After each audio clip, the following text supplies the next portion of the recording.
surged toward the Bastille, their shadows dancing against the ancient stone walls. It was July 14th, 1789, and the world was about to change forever. The fortress, a symbol of royal tyranny, loomed ominously over the streets of Paris, its towers casting long, jagged shadows in the late afternoon sun. The crowd, a sea of determined faces, carried with them the weight of centuries of oppression, their voices rising in a chorus of defiance. This was not just an attack on a prison, it was an assault on the very foundations of a system that had held France in its grip for generations. The storming of the Bastille was the spark that ignited the French Revolution, a fire that would consume the old world and give birth to something entirely new.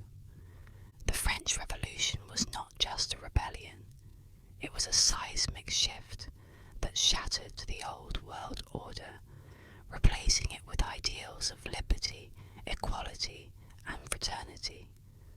It was a time of chaos and courage, of bloodshed and hope. The revolutionaries sought to dismantle a society built on privilege and replace it with one founded on justice. But the path to change was neither smooth nor easy. It was marked by betrayal, violence, and the relentless struggle for power. Yet, amidst the turmoil, the revolution gave rise to ideas that would shape the course of history, inspiring movements for freedom and democracy across the globe. This is the story of how a nation, pushed to its limits, rose against tyranny and transformed itself and the world forever. Welcome to ASMR History, where we explore the stories that shaped our world with a soothing touch. I'm so glad you're here, ready to journey with me through the echoes of the past. Today, we'll delve into the French Revolution, a time of upheaval and transformation that still resonates in our modern world. Together, we'll walk the cobblestone streets of Paris, feel the tension in the air as the old order crumbles, and witness the birth of a new era. This is a story of inequality and rebellion, of ordinary people who dared to dream of a better future. It's a tale that reminds us of the power of collective action and the enduring struggle for justice.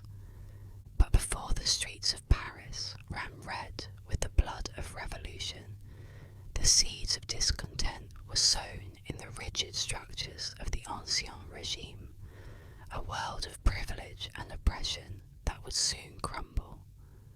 This was a society divided, where the weight of tradition and the whims of the powerful dictated the lives of the many. The stage was set for a revolution, and the players were ready. The question was not if change would come, but when, and at what cost. In the shadow of Versailles, where opulence reigned, the common people bore the weight of heavy taxes and feudal obligations, their lives a stark contrast to the glittering excesses of the aristocracy. This was the Ancien Regime, a world frozen in time, where the rigid social hierarchy dictated every aspect of life. At the top stood the First Estate, the clergy, who wielded spiritual authority and enjoyed vast wealth, much of it untaxed. Below them was the Second Estate, the nobility, whose privileges were written into the very fabric of society. They lived in sprawling chateaux, their lives a whirlwind of banquets, hunts, and courtly intrigue.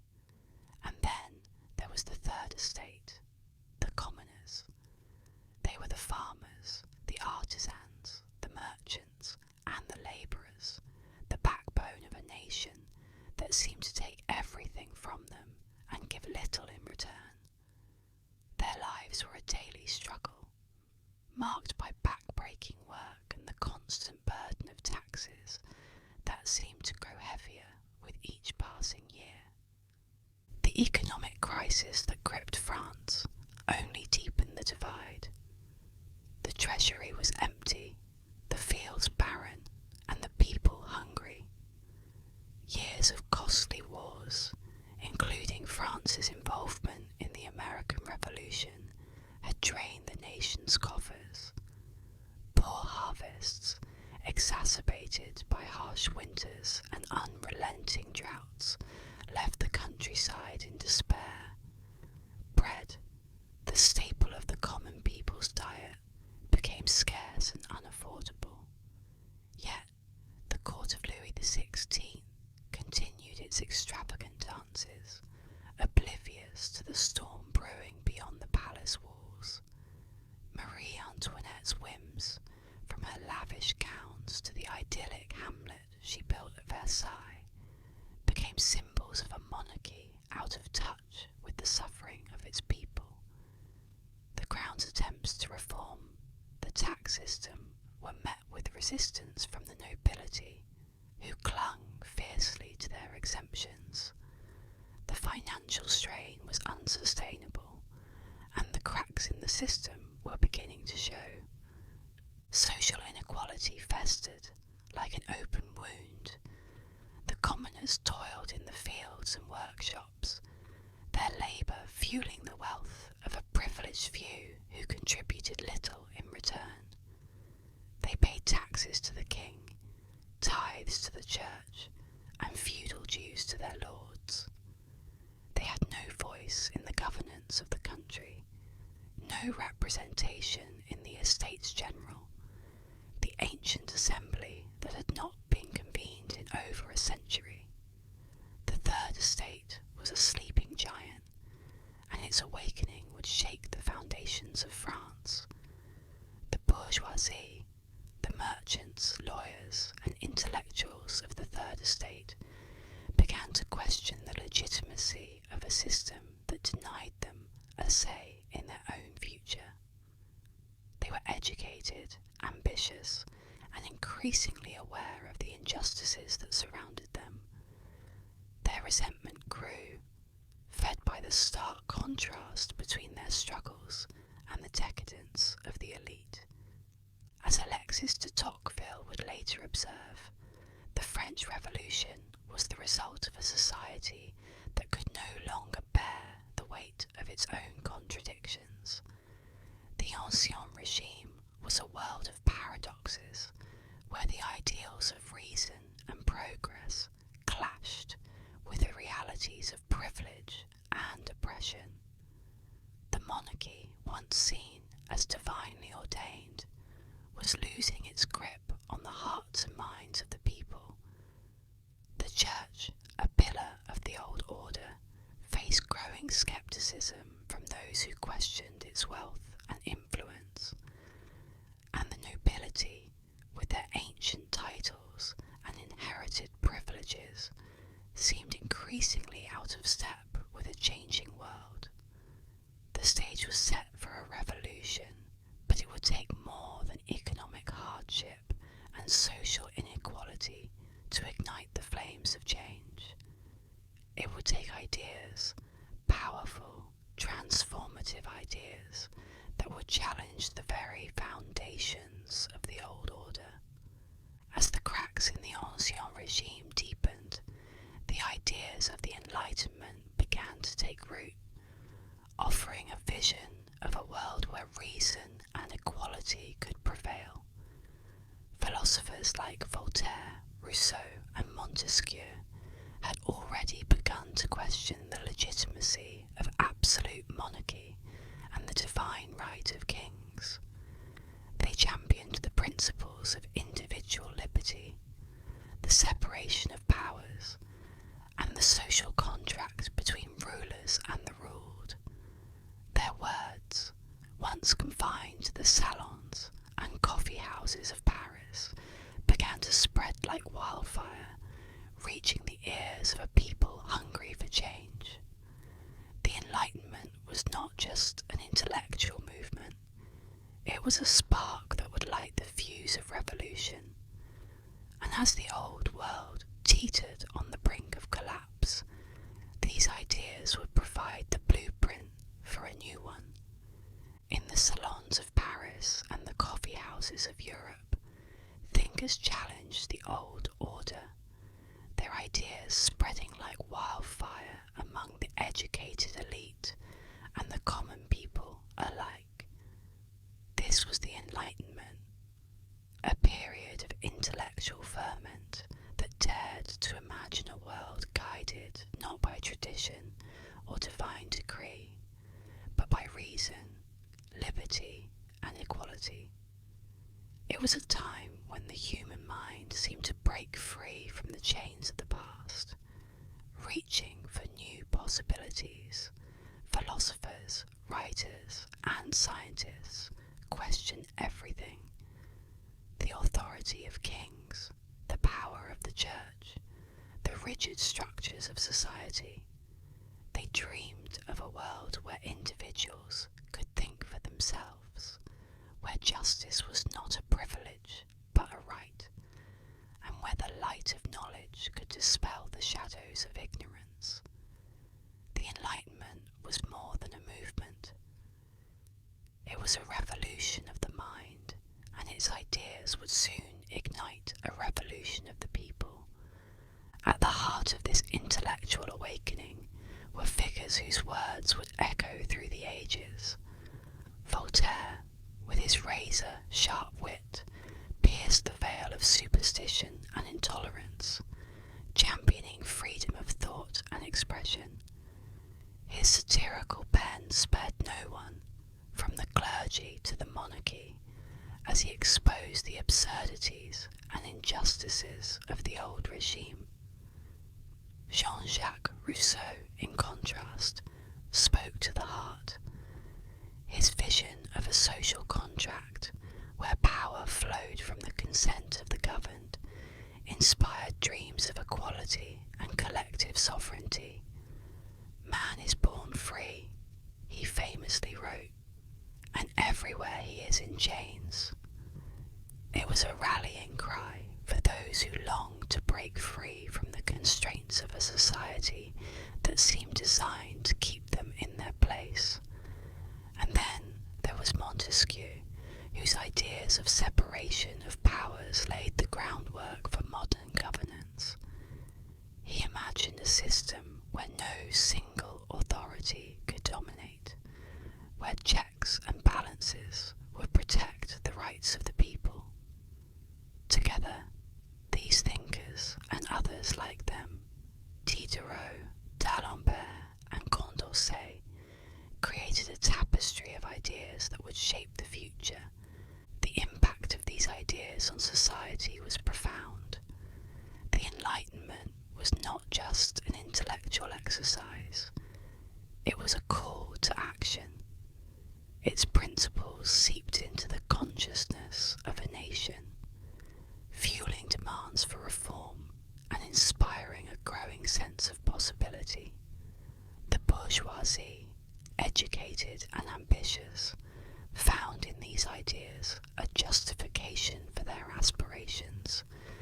They began to question why they should be excluded from political power, why their voices should not matter in the governance of their own country. The common people too felt the stirrings of change. Though many could not read the works of the philosophers directly, the ideas trickled down through pamphlets, through conversations in marketplaces, through the sermons of progressive priests. The Enlightenment became a shared language, a way of articulating the frustrations and hopes of a society on the brink of transformation. It was a demand for a world where reason and justice could prevail over tradition and tyranny. Yet, for all its idealism, the Enlightenment was not without its contradictions. Its champions often spoke of universal rights, but these rights were not always extended to women, to the poor, or to the enslaved. The promise promise of liberty and equality was tantalizing, but it was also incomplete. Still, the seeds had been planted, and they were beginning to sprout in the fertile soil of a nation hungry for change. The salons of Paris buzzed with debate. The printing presses churned out revolutionary pamphlets, and the streets echoed with whispers of a new order. The old world, with its hierarchies and privileges, was being challenged at its very core. As Enlightenment ideas spread, the call for change grew louder, culminating in the gathering of the Estates General, a meeting that would set the stage for revolution. For the first time in over a century, representatives of the three estates, the clergy, the nobility, and the commoners, would come together to address the crisis facing France. It was a moment fraught with tension and possibility, a crossroads where the old and the new would collide. The Third Estate, emboldened by the ideals of the Enlightenment, would demand a voice equal to their numbers and their contributions. The stage was set for a confrontation that would change the course of history. The revolution of ideas was about to become a revolution of action. The halls of Versailles buzzed with tension as the three estates gathered in May 1789. Their conflicting interests, a microcosm of the nation's divisions. It was the first meeting of the Estates General in over 175 years, a desperate attempt by King Louis XVI to address the financial crisis that was crippling France. The grandeur of the palace, with its gilded ceilings and crystal chandeliers, stood in stark contrast to the gravity of the moment. The First Estate, the clergy, arrived in their flowing robes, their wealth and influence evident in every step. The Second Estate, the nobility, followed, their silks and jewels a testament to their privileged lives. And then there was the Third Estate, the commoners. Dressed in plain attire, they represented the vast majority of the population, yet their voices had long been silenced. They came with hope, with demands, and with a growing sense of urgency. The air was thick with anticipation, but also with unease. The old order was being called to account, and no one knew what the outcome would be. The Third Estate, led by figures like Honoré Gabriel Riquetti, Comte de Mirabeau, and Emmanuel Joseph Sieyès, quickly found themselves at odds with the other estates. They demanded that voting be conducted by head, not by estate, a change that would give them a fairer share of power. But the clergy and nobility resisted, clinging to their traditional privileges. Weeks of deadlock followed, the frustration of the commoners growing with each passing day. Then, on June 20th, 1789, something extraordinary happened. Locked out of their usual meeting hall, a move many saw as an attempt to silence them. The representatives of the Third Estate gathered in a nearby tennis court. There, under the vaulted ceiling of the Jeu de Paume, they made a solemn vow. They would not disband until France had a constitution, a document that would enshrine the principles of liberty, equality, and justice. This was the tennis court oath, a moment of defiance that would echo through history. It was a promise not just to themselves, but to the people of France, a declaration that the old ways of doing things were no longer acceptable. The tennis court oath marked the birth of the National Assembly, a body that claimed to represent not just the Third Estate, but the nation as a whole. It was a bold assertion of sovereignty, a challenge to the authority of the king and the privileges of the nobility. The National Assembly became a beacon of hope, its members determined to create a new France based on justice and equality.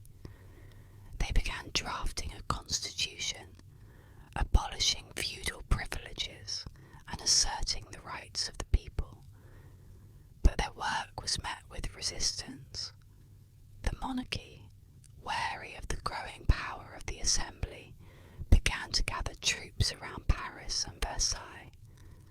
The nobility too pushed back, unwilling to relinquish their centuries-old privileges. The tension between the old order and the new was palpable, a storm brewing on the horizon. As Honoré Gabriel Riquetti, Comte de Mirabeau, famously declared, "The National Assembly is the voice of the people, and it will not be silenced." His words captured the spirit of the moment, the determination of those who believed in the possibility of a better future. But the path forward was fraught with challenges. The king's attempts to undermine the Assembly, coupled with the growing unrest in the streets of Paris, created an atmosphere of uncertainty and fear. The people, inspired by the actions of the National Assembly, began to take matters into their own hands. They organised, they protested, and they prepared to defend the gains they had made.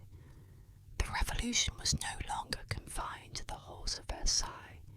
It was spilling into the streets, into the hearts and minds of the people. As the National Assembly pressed forward, the streets of Paris erupted in a wave of revolutionary fervour, culminating in the storming of the Bastille. The fortress, with its towering walls and dark reputation, had long been a symbol of royal tyranny. Its fall would mark the beginning of a new chapter in the revolution, a moment when the people's anger and hope would collide in a burst of action. The storming of the Bastille was not just an attack on a prison, it was an assault on the old order itself, a declaration that the people would no longer be silenced. The revolution had begun, and there was no turning back. The Bastille loomed over Paris, its stone walls a grim reminder of the monarchy's power to imprison without trial. For centuries, it had stood as a symbol of royal tyranny, a place where dissidents, writers, and anyone who dared to challenge the crown could vanish into its dark, damp cells. By 1789, the fortress was no longer the impenetrable stronghold it once seemed. Its walls were crumbling, its garrison small, and its prisoners few. But to the people of Paris, it remained a potent emblem of oppression, a physical manifestation of the injustices they had endured for generations. The Bastille was more than a prison. It was a relic of the old order, a fortress of fear that cast a long shadow over the city. And on July 14th, 1789, that shadow would be lifted forever. The morning of July 14th dawned with a sense of urgency in the air.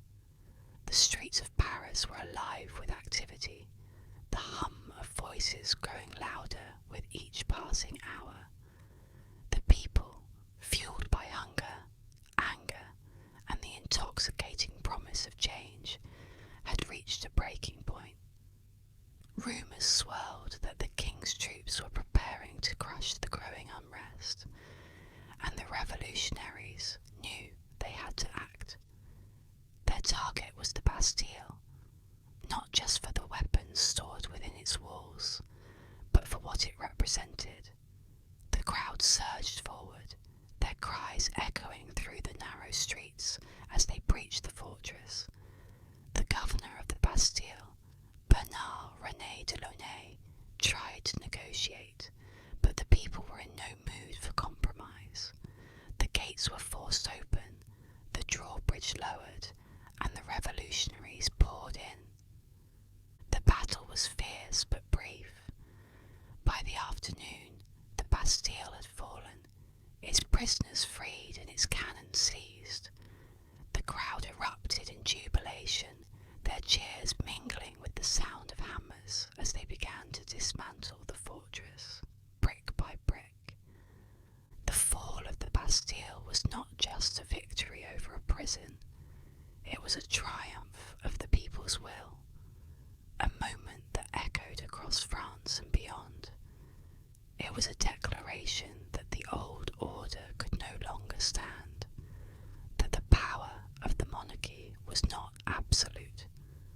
The storming of the Bastille became a symbol of the revolution itself, a bold, defiant act that inspired others to rise up and demand change. As Simon Chamma would later write, the storming of the Bastille was the spark that lit the fire of revolution. That spark ignited a flame that would consume the old world, leaving in its ashes the possibility of something new. The people of Paris had shown that they could not only challenge authority, but overthrow it. The Bastille, once a symbol of fear, had become a symbol of hope. In the days that followed, the news of the Bastille's fall spread like wildfire. In towns and villages across France, people celebrated the victory, their spirits lifted by the knowledge that change was possible. The king, shaken by the events in Paris, was forced to acknowledge the power of the people. He travelled to the city, where he was presented with a tricolour cockade, a symbol of the revolution. It was a moment of profound significance, a recognition that the balance of power had shifted.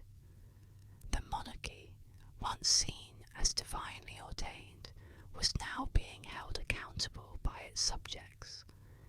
The revolution had begun in earnest, and there was no turning back. As the Bastille fell, the revolutionaries turned their attention to a new task, drafting a document that would enshrine their ideals of liberty and equality. The Declaration of the Rights of Man and Citizen would become the cornerstone of the new France, a statement of principles that would guide the nation forward. It was a bold vision, one that sought to transform the ideals of the Enlightenment into reality. The fall of the Bastille had shown what the people could achieve when they stood together. Now, they would define the world they wanted to build. The revolution was no longer just a series of events. It was a movement, a force that would reshape the course of history. In the halls of the National Assembly, the air was thick with debate as the delegates worked to articulate the principles of the new France. It was August 1789, and the revolution was still in its infancy. But the need for a guiding document was clear. The Declaration of the Rights of Man and Citizen was born out of this urgency, a bold attempt to define the values that would shape the nation's future. The discussions were intense, the stakes unimaginably high. Philosophers, lawyers, and politicians pored over every word, striving to balance lofty ideals with practical realities. The result was a document that would become one of the most influential in human history, a manifesto of liberty, equality, and fraternity. It was a declaration not just of rights, but of hope. promise that the old world of privilege and oppression could be replaced by something better. The Declaration proclaimed that all men are born free and equal, their rights inherent and inalienable. It was a radical idea, one that challenged the very foundations of the old regime. Article 1 stated simply, men are born and remain free and equal in rights. This principle, so self-evident to us now, was revolutionary in its time. The Declaration went on to outline a vision of a society where liberty meant freedom from arbitrary imprisonment, where equality meant equal treatment under the law, and where fraternity meant a shared commitment to the common good. It asserted the sovereignty of the people, the separation of powers, and the importance of justice and transparency in governance. These were not just abstract concepts, they were a blueprint for a new kind of society, one where the rights of the individual were protected and the power of the state was held in check. The impact of the Declaration was immediate and profound. In France, it became a rallying cry for those who sought to dismantle the old order and build a new one. It inspired reforms that abolished feudal privileges, reorganised the legal system, and laid the groundwork for a constitutional monarchy. But its influence extended far beyond the borders of France. The Declaration became a cornerstone of modern democracy, its ideals inspiring revolutions and reforms across the globe. From the Americas to Europe, from Africa to Asia, its principles resonated with those who dreamed of a world where freedom and equality were not just privileges for the few, but rights for all. The Declaration of the Rights of Man and Citizen was more than a document. It was a beacon, a light that guided the way toward a brighter future.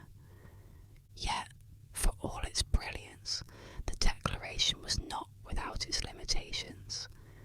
Its lofty language often masked the realities of a society still grappling with deep inequalities.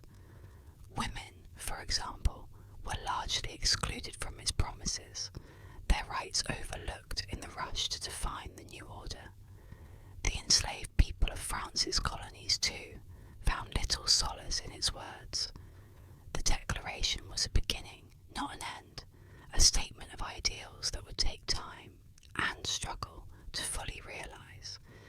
But it was beginning that mattered, a first step on the long road to justice and equality. As the revolutionaries celebrated their newfound rights, the women of Paris took to the streets, demanding bread and justice in a march that would change the course of the revolution. The Declaration had proclaimed the rights of man, but the women of France knew that their fight was far from over. They would not wait for history to grant them their due. They would seize it themselves. Their march to Versailles was a powerful reminder that the revolution was not just about lofty ideals, but about the daily struggles of ordinary people. It was a moment that would test the limits of the new order and reveal the true depth of the revolution's promise. The Declaration had set the stage, but the people would write the script.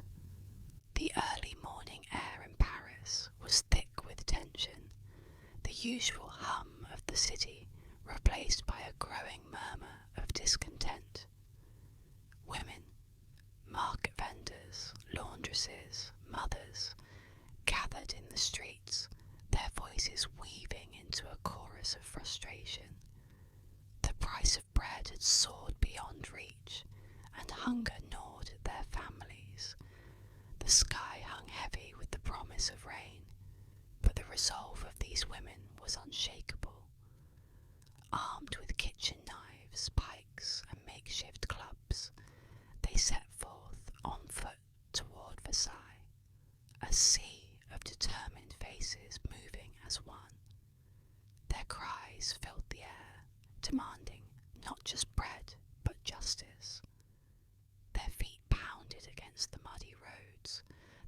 voices rising in a furious symphony that echoed through the countryside. As they neared Versailles, the grandeur of the palace loomed before them, its golden gates a stark contrast to the desperation in their hearts. The women, drenched from the rain, pressed forward, their numbers swelling as sympathetic men joined their ranks. Inside, the royal court remained wrapped in illusion. The lavish halls of Louis XVI and Marie Antoinette untouched by the suffering outside. But the illusion was crumbling. The tide of revolution had arrived at their doorstep. The palace guards, overwhelmed by the sheer force of the crowd, struggled to maintain order. The women's demands were clear. The king must answer for their suffering. As they surged through the gates, their voices thundered through the halls, the ornate chandeliers quivering with the force of their outcry. Louis XVI, awakened to the reality that could no longer be ignored, had no choice but to address the people. He appeared on the balcony, his face pale beneath the weight of their fury. Assurances were given, flour would be distributed, changes would come, but the promises fell upon weary ears. The people had heard too many words, seen too little action. As dawn broke over Versailles, the demand became undeniable. The king and his family must return to Paris. The palace, once an untouchable symbol of royal might, now stood vulnerable before the will of the people. With no recourse left, Louis XVI, Marie Antoinette, and their children departed the gilded sanctuary they had long called home. The journey back to the capital was slow and heavy with foreboding. The crowd, once driven by rage, now carried a quiet triumph. The monarchy was no longer removed from the people's suffering. The procession moved through the countryside, the captured royal carriage rolling toward a city teetering on the edge of transformation. Their arrival in Paris marked the end of an era. The Palace of Versailles, with all its grandeur, faded into the distance, and with it the illusion of an untouchable monarchy. The king and queen, now bound by the will of the people, entered the Tuileries Palace not as sovereign rulers, but as captives of the revolution. The old world was slipping away, the cracks in the monarchy widening with each passing day. The Women's March on Versailles was more than a demand for bread. It was a moment of undeniable power, a testament to the strength of those long overlooked. Women, once dismissed as mere figures in the background of history, had forced the king to yield, had changed the course of a nation. In the hushed candlelight of Paris, their victory settled like a whispered promise. Change had come, and there would be no turning back. Yet the tide of revolution is never still. As the royal family settled into their new reality, whispers of discontent continued to swirl. Their fall had begun, slow and inevitable, like a candle flickering before the wind. Soon the foundations of the monarchy would tremble beneath the weight of the people's will, and the echoes of Versailles would give way to something far greater, a reckoning that would forever reshape the course of history.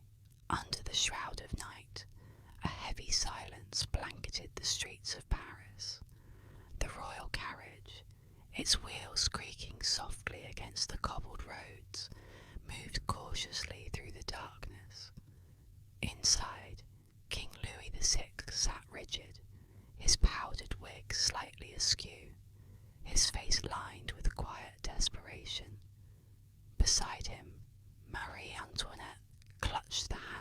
children, her gaze flickering between the dim glow of lanterns outside and the uncertain future that lay ahead.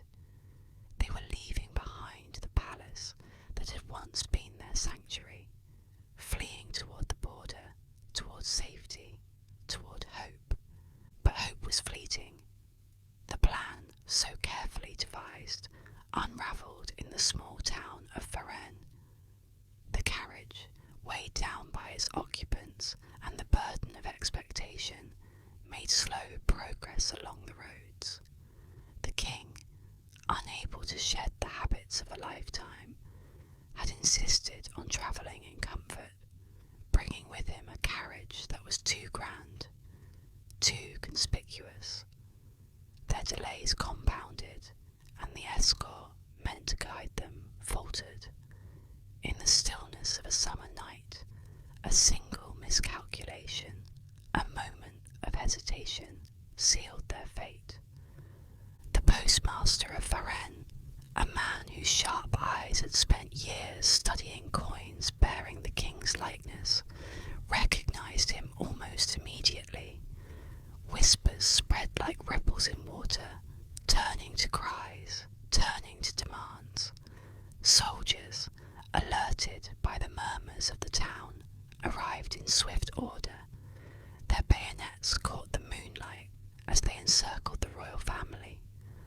What had begun as a desperate flight ended in disgrace, the dream of freedom crumbling into dust. The streets filled with murmuring townspeople, their faces a mixture of disbelief and triumph. They had caught the king, not in battle, not in defiance, but in retreat, and that, above all, sealed his fate. When they returned to Paris, it was not as sovereigns, but as captives.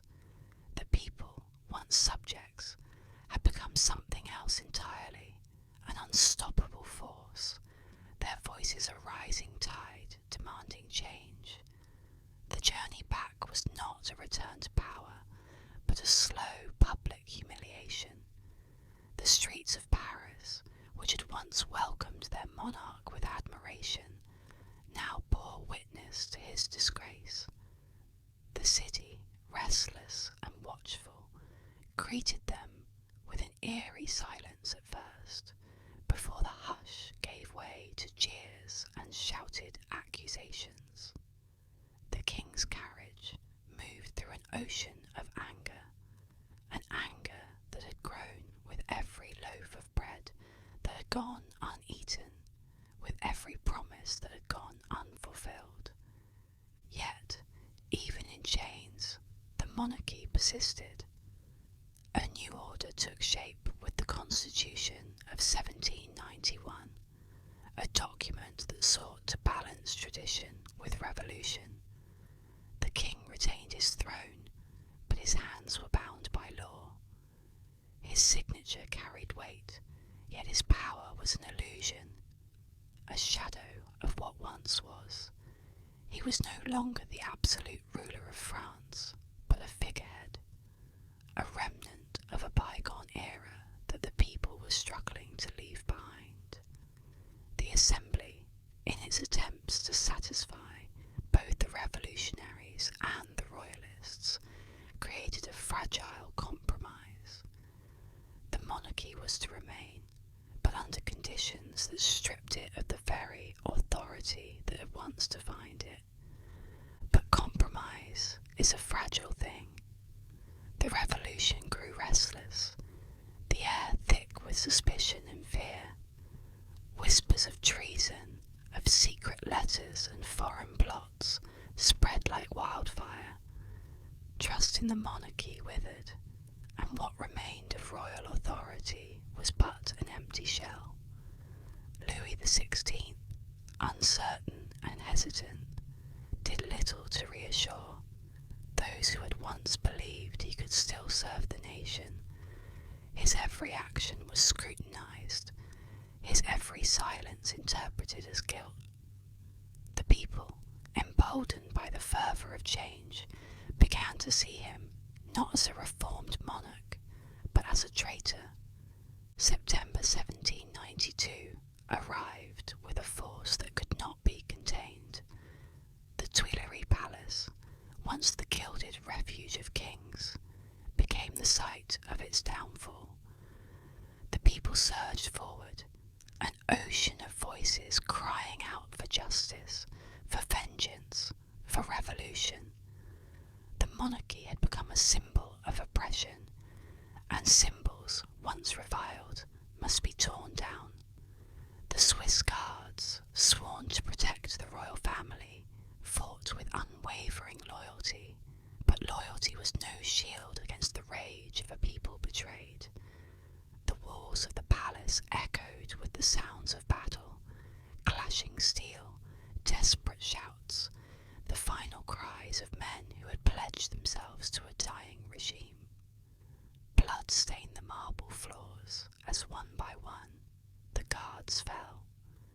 The doors, once standing firm against the outside world, were breached, and with them the last vestiges of royal power crumbled. In the wake of the chaos, the National Convention convened, driven by the momentum of revolution. The question before them was not merely of governance, but of survival. Could a nation, newly freed, allow its former ruler to live? The answer, resounding and irrevocable, was no. The king must die so that the nation may live, declared Maximilian Robespierre, his voice carrying the weight of a new era. The monarchy, which had stood for centuries, collapsed in a moment. The title of king became a relic of the past, a whisper of an age that the revolution sought to bury.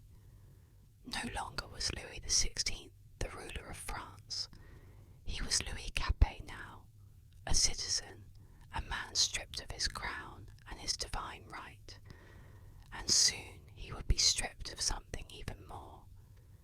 Yet, as one chapter ended, another, far darker, began. The monarchy was gone, but the revolution had not yet found its peace. Instead, it turned inward, devouring its own as it sought to purge every trace of the old order.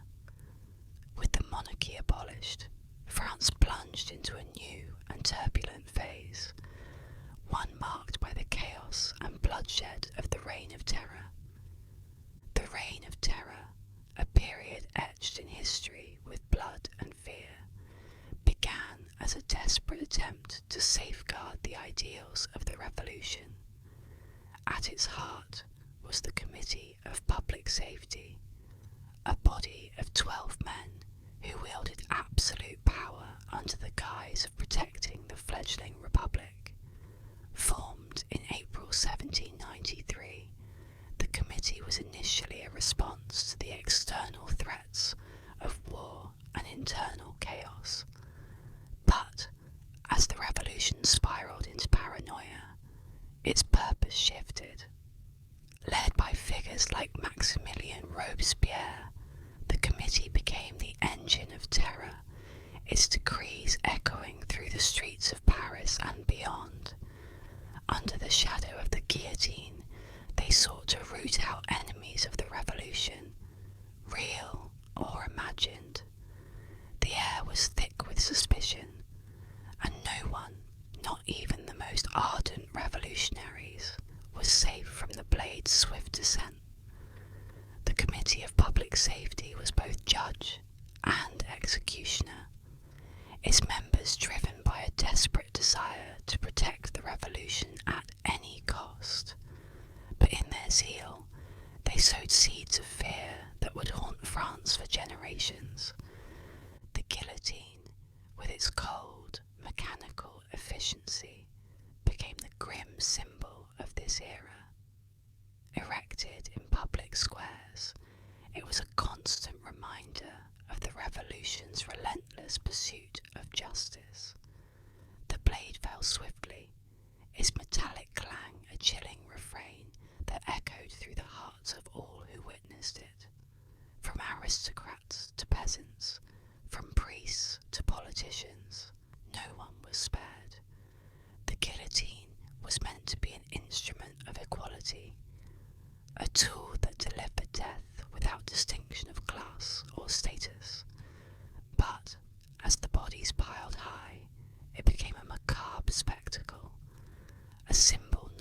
justice, but of unchecked power.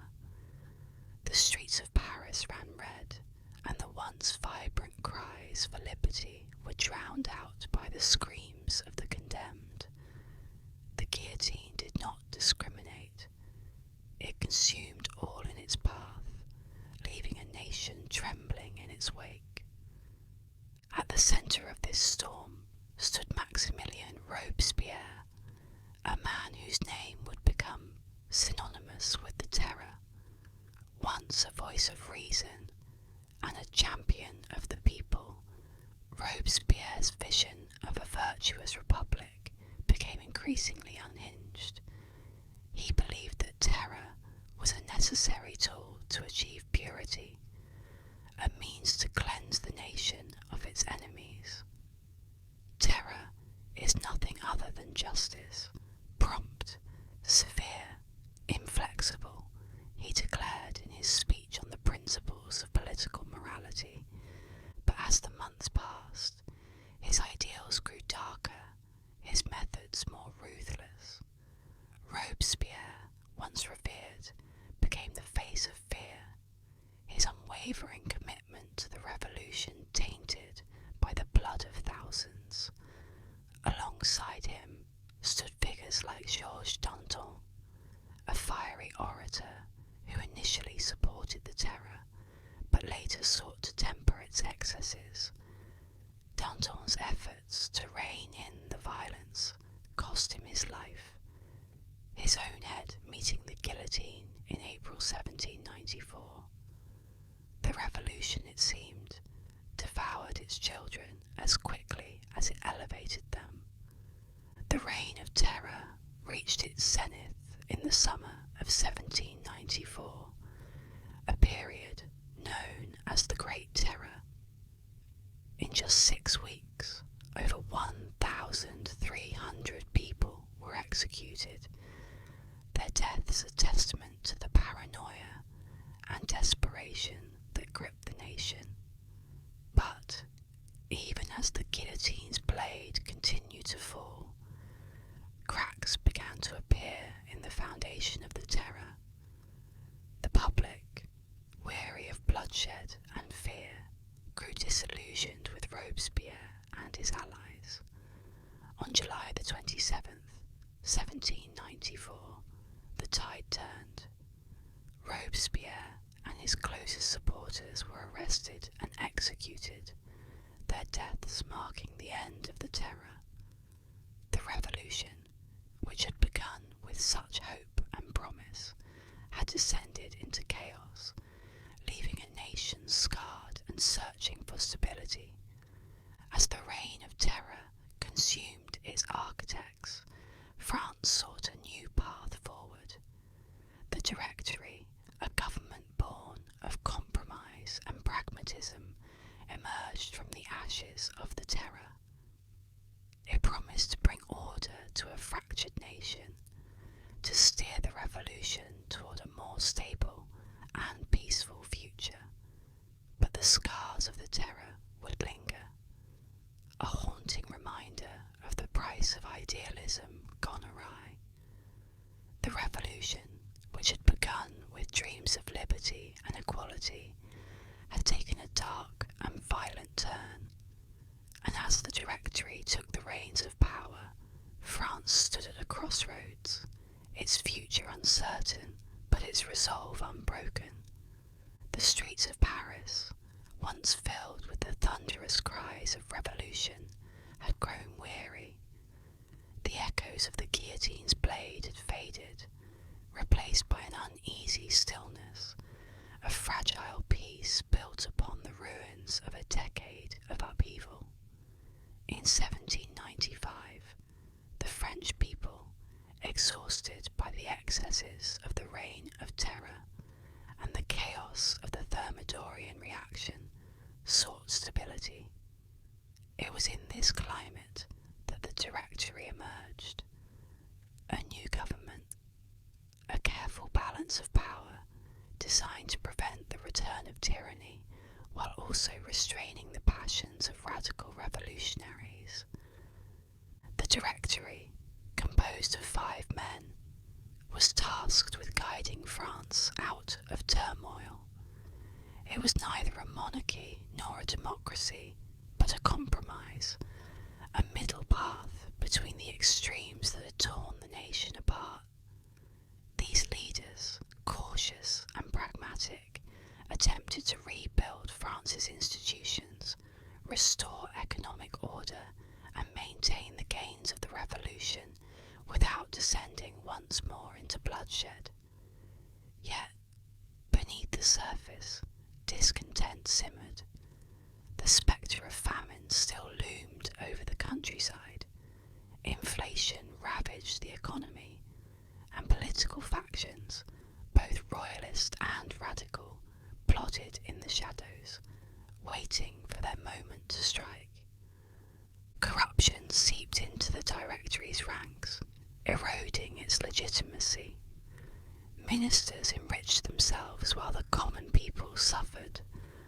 France's revolutionary army, hardened by years of war, remained the one institution that commanded respect, its generals wielding influence that rivaled that of the government itself.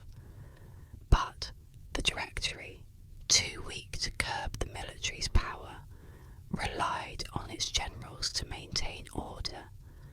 Among them was a young Corsican officer whose victories had made him a household name, Napoleon Bonaparte. Amidst the swirling intrigue of Parisian politics, the Directory teetered on the edge of collapse. Royalist uprisings, Jacobin conspiracies, and economic instability created a volatile mix, and the government, fragile and directionless, struggled to maintain control.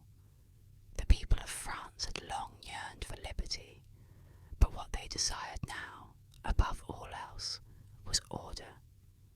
And so, as the nation wavered between revolution and restoration, a new force emerged, one that would not seek to mend the broken system, but to replace it entirely.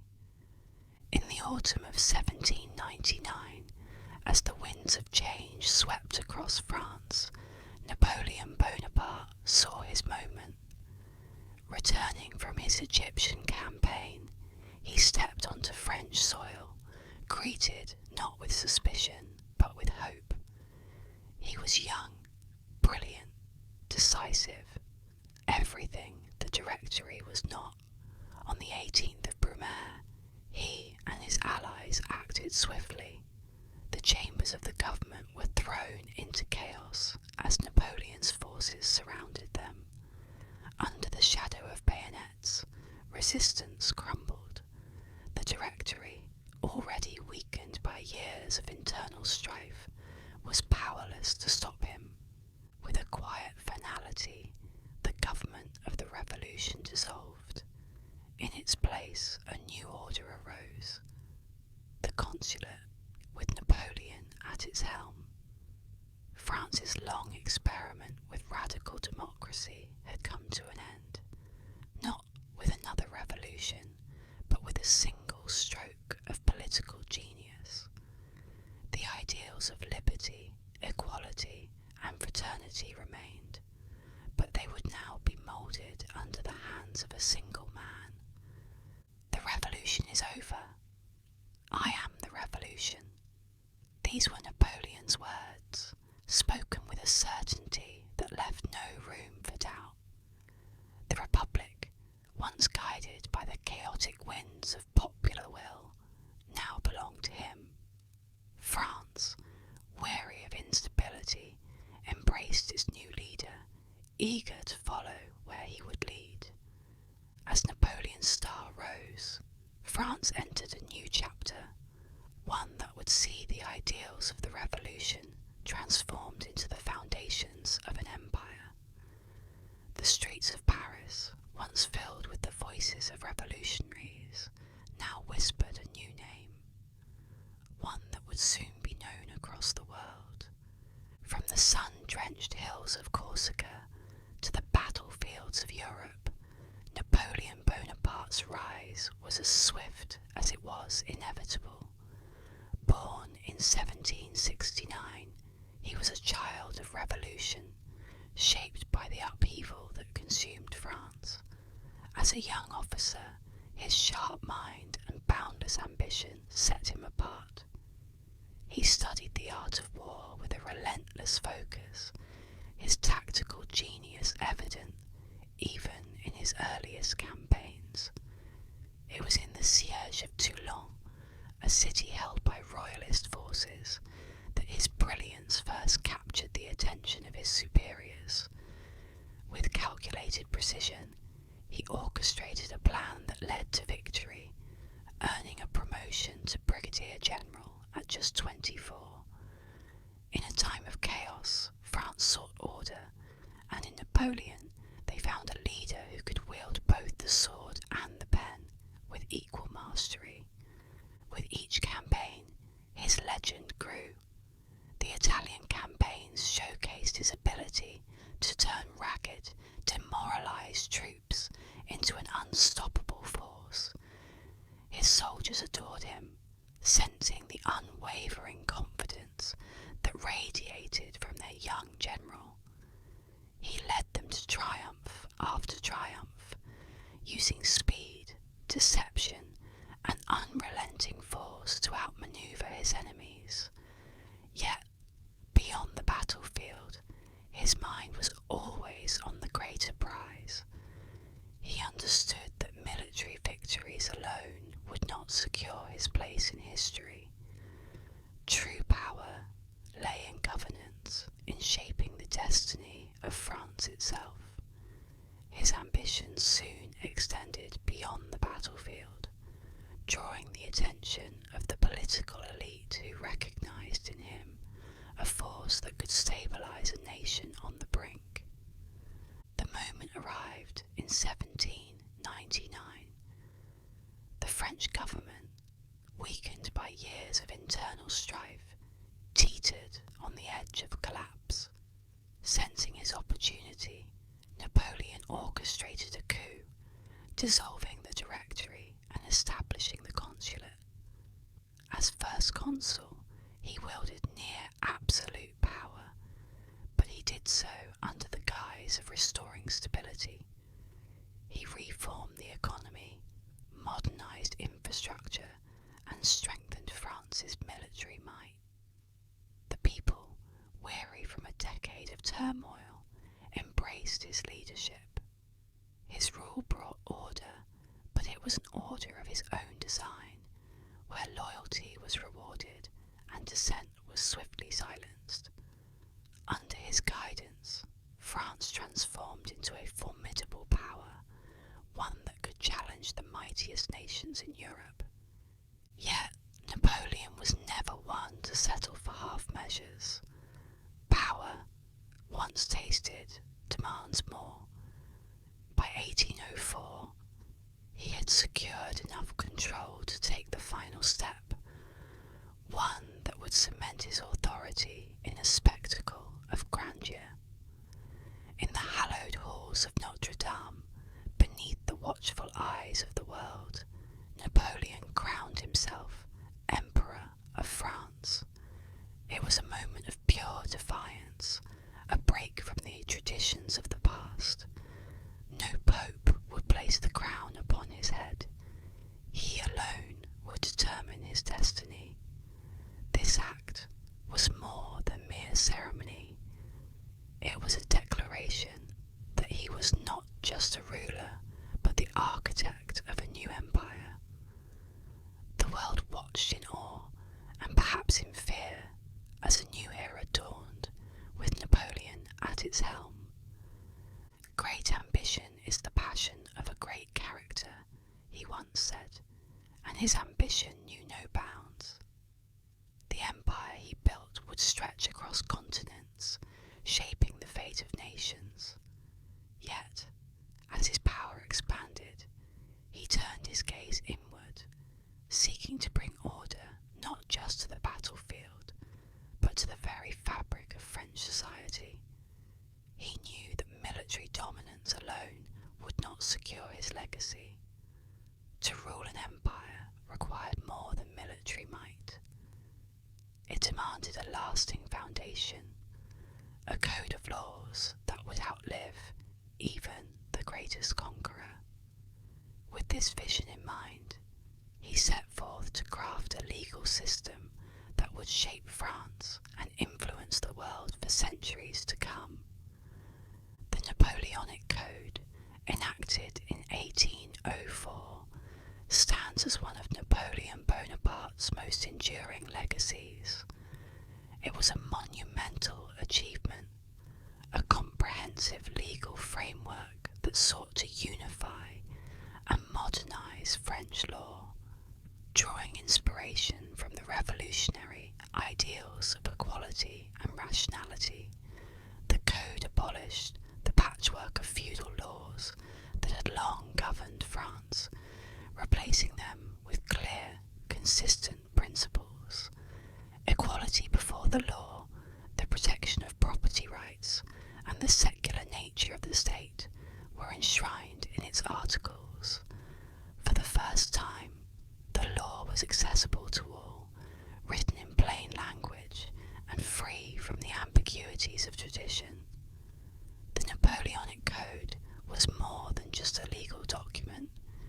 It was a reflection of the Revolution's promise, a tangible manifestation of its ideals. Its influence extended far beyond France, shaping legal systems across Europe and the world, a testament to its enduring relevance. Napoleon's vision extended beyond the courtroom. He believed deeply in the transformative power of education, seeing it as the cornerstone of a strong and prosperous nation. Under his direction, a series of sweeping educational reforms were implemented, aimed at creating a merit-based system that would nurture talent and loyalty.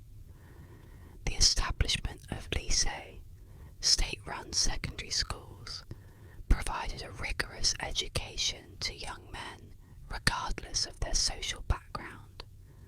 These institutions emphasized discipline, patriotism, and the sciences, preparing students for careers in the military, civil service, and academia.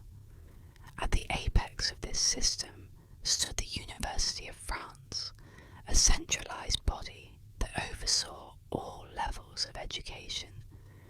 Napoleon's reforms laid the groundwork for a modern educational system, one that valued ability over birthright and sought to cultivate the leaders of tomorrow. Administrative efficiency was another hallmark of Napoleon's rule. He inherited a nation still reeling from the chaos of revolution, its institutions fragmented and its governance inconsistent. With characteristic precision, he set about reorganizing the state, centralizing power, and streamlining bureaucracy. Prefects were appointed to oversee each department, ensuring that the government's authority reached every corner of France. Tax collection was standardized, infrastructure projects were launched, and a new system of weights and measures, the metric system, was introduced. These reforms brought order and efficiency to a nation in need of stability, their impact felt for generations. Napoleon's vision of a centralized state not only strengthened France, but also served as a model for modern governance, its influence echoing far beyond his reign. Yet, for all his achievements, Napoleon was not without his contradictions. The great proof of madness is the disproportion of one's designs to one's means, he once remarked, a statement that seemed to foreshadow his own ambitions. His reforms, though transformative, were often driven by a desire to consolidate his power and secure his legacy. The Napoleonic Code, while progressive in many ways, also reinforced patriarchal norms, limiting rights of women and workers. His educational and administrative reforms, though groundbreaking, were tools of control as much as they were instruments of progress. Napoleon's genius lay in his ability to balance innovation with pragmatism, to harness the ideals of the revolution while bending them to his will. As Napoleon's empire expanded, the ideals of the French Revolution spread across Europe, leaving an indelible mark on the world. The Napoleonic Code became a blueprint for legal reform, its principles adopted by nations seeking to modernize their own systems. Educational and administrative reforms inspired similar changes abroad, shaping the development of modern states. Yet, even as Napoleon's influence grew, the revolutionary spirit that had fueled his rise remained alive, a reminder of the power of ideas to transform societies. The legacy of the French Revolution, carried forward by Napoleon's reforms, would continue to shape the course of history, its echoes felt in the struggles for liberty and equality that followed. And as the world moved forward, the story of the revolution and its aftermath would serve as a testament to the enduring power of change. The French Revolution was more than a seismic event in the history of France. It was a spark that ignited the world. From the cobblestone streets of Paris to the sun-drenched colonies of Latin America, the cry of liberty, equality, fraternity echoed across continents, becoming a rallying call for oppressed peoples everywhere. In Haiti, the revolution inspired the only successful slave revolt in history, leading to the birth of the first Black Republic in 1804. Across Europe, from the uprisings of 1848 to the struggles for national unification, the ideals of the revolution resonated deeply, challenging the old order and inspiring dreams of self-determination. Even in distant lands, the revolution's influence could be felt, as thinkers and activists drew upon its principles to challenge tyranny and demand justice. The French Revolution was not confined by borders. It was a global phenomenon, a beacon of hope that illuminated the path toward freedom and equality. The revolution's impact on the development of modern democracy cannot be overstated. It was a laboratory of political ideas, a crucible in which the principles of popular sovereignty, human rights, and secular governance were tested and refined. The Declaration of the Rights of Man and of the Citizen, adopted in 1789, became a foundational document for democratic movements worldwide. Its assertion that men are born and remain free and equal in rights, a radical departure from the hierarchies of the past. These ideals found their way into the constitutions of nations across the globe, from the United States to India, shaping the democratic societies we know today. The revolution also demonstrated the power of the people to challenge authority and demand accountability, a lesson that continues to resonate in the struggles for justice and equality in our own time. The French Revolution laid the groundwork for the modern world, its legacy woven into the fabric of our political and social systems. Beyond politics, the revolution left an indelible mark on culture, inspiring a wave of creativity that transformed art, literature, and philosophy. The tumultuous events of the era became a source of fascination for artists and writers who sought to capture its drama and complexity. Eugene Delacroix's iconic painting, Liberty Leading the People, immortalized the spirit of revolution. His allegorical figure of liberty striding forward with the tricolour flag in hand. Victor Hugo, in novels like Les Miserables, explored the human cost of revolution, weaving tales of sacrifice and redemption that continue to move readers to this day. Philosophers too were deeply influenced by the revolution, grappling with its implications for human freedom and societal progress.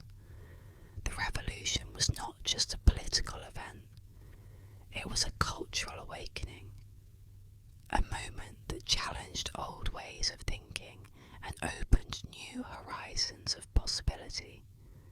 Vladimir Lenin once remarked, "The French Revolution was the greatest step forward in the history of mankind since the coming of Christ." While his words may be debated, there is no denying the revolution's profound and far-reaching impact. It was a turning point, a moment when the old world gave way to the new, when the ideals of liberty, equality, and fraternity took root in the collective imagination. The revolution's legacy is not confined to the past. It lives on in the struggles and aspirations of people around the world.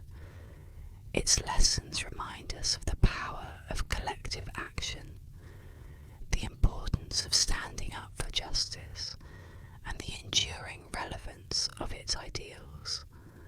As we reflect on the French Revolution, we see not just a moment in history, but a turning point that continues to shape our world. Its echoes can be heard in the cries for freedom in distant lands, in the halls of power where democratic ideals are debated, and in the works of art and literature that inspire us to imagine a better future. The revolution was a beginning, not an end, a spark that ignited a flame still burning brightly today.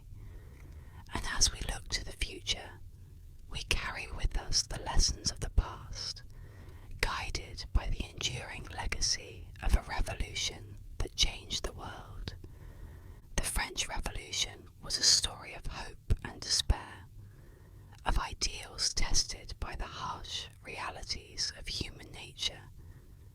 It began with a spark of enlightenment, a vision of a world where liberty, equality, and fraternity could flourish. But as the revolution unfolded, it revealed the complexities of human ambition and the fragility of progress. From the storming of the Bastille to the rise and fall of the monarchy, from the reign of terror to the ascent of Napoleon, the revolution was a tumultuous journey, marked by both triumph and tragedy. It was a moment in history that reshaped not only France but the world, leaving an indelible mark on politics, culture, and society. At its heart, the revolution was a struggle for the soul of humanity.